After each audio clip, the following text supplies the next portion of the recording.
Concerns over possible fecal indicator bacteria here in Shem Creek have water quality advocates paying close attention. As more people spend time in this popular waterway during the summer months, the need to keep an eye on its cleanliness becomes more important. Yeah, we got all the gear in the trunk here, and we're going to load it onto the boat in just a minute. At Charleston City Marina, a weekly excursion for Andrew Wonderly begins from the parking lot to the boardwalk and eventually a boat slip. You over here. Shallow water alarm.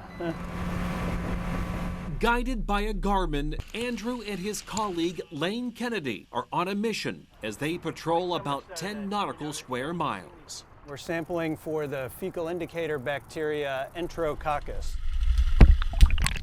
It's an unpleasant topic to tackle for these scenic views, but as director of the nonprofit group Charleston Waterkeeper, this is terrible. Andrew is paying attention to one of the crown jewels of local waterways. Shem Creek is all suburban and urban development.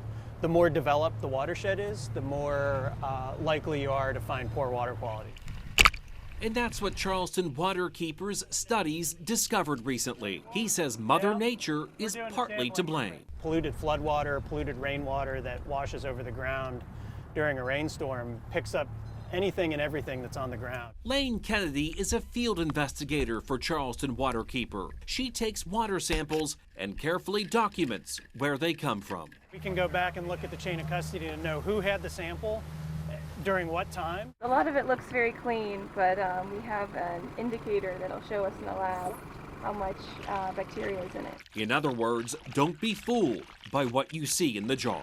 Clarity is not always associated with cleanliness. I was wondering when we were going to start bumping into y'all. Mount Pleasant Town leaders have committed to improving water quality in Shem Creek. Until their plans are finalized, advocates like Andrew and Lane will continue their efforts. This is it, man. This is what makes Shem Creek great. Those water samples will be taken to the College of Charleston for analyzing. The results will be studied to learn more about the pollution and possibly where it's coming from. Working for you in Mount Pleasant, Bill Burr, ABC News 4. Seen the travel channels, and everything just looked really quaint and cute, so we all decided we want to come. And yes, it means a lot to us to know that it's like one of the top-rated places to see. The vast history, the amazing restaurants, the beautiful culture. Show all of the different history, which is amazing here. The buildings are gorgeous. Genuine kindness of the people in Charleston is something that we don't get up north. September 20th and 21st of 1989. Oh, I don't feel like we're crowded, and I don't feel like it's too touristy. I think that it's just got the right balance. At one point in time, that was the biggest storm cell ever recorded on the east coast of America. I don't know that it always makes the sales a lot higher because a lot of people are visiting and they have, you know, a certain amount of stuff already. Oh, and they can go outside too. Say 5 years ago, we were not getting people from California on a regular basis in Utah. I can see a real big difference. Before, when I was little, I mean, there was stuff you could see, but it's not like how big it was, how big it is now. So pretty. And you get all the great backgrounds. You have to come in person to see it. The beauty of the buildings, the beauty of the people, the beauty of the culture, you have to be here.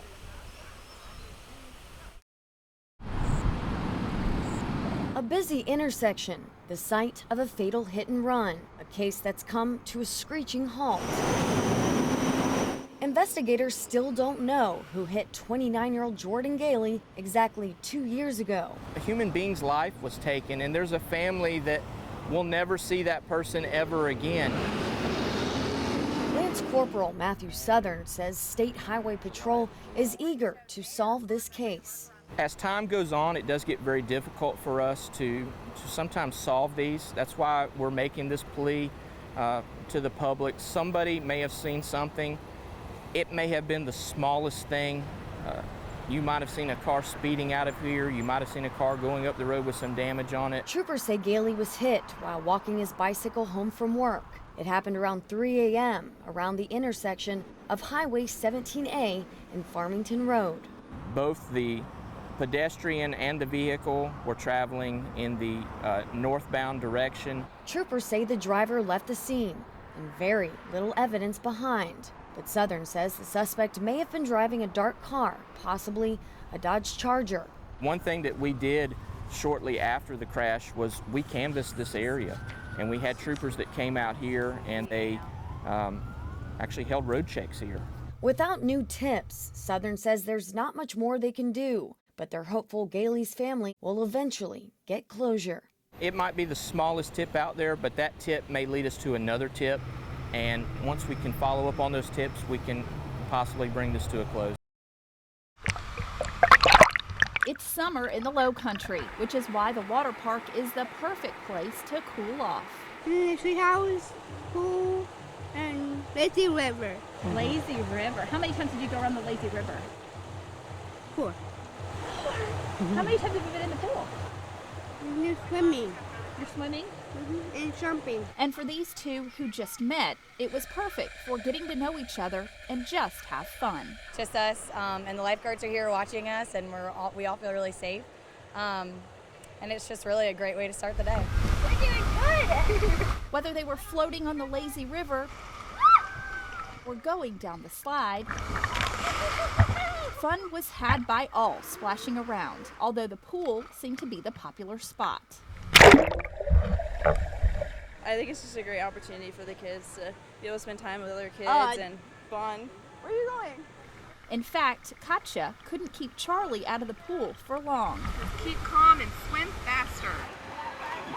And this is just the beginning of the fun for this group of kids, and it's all possible because of the counselors. Each camper gets their own counselor. It's their buddy and a support system, and we always tie it back to their strengths. So just really showing them that, you know, they can do whatever they set their mind to here, and this is a space where it's fun, where they have a medical team. So if they're going to, you know, test their limits and push themselves out of their boundaries, their counselor's really here to help facilitate that in a safe way and really show them what they are capable of. And for this group, the sky is the limit.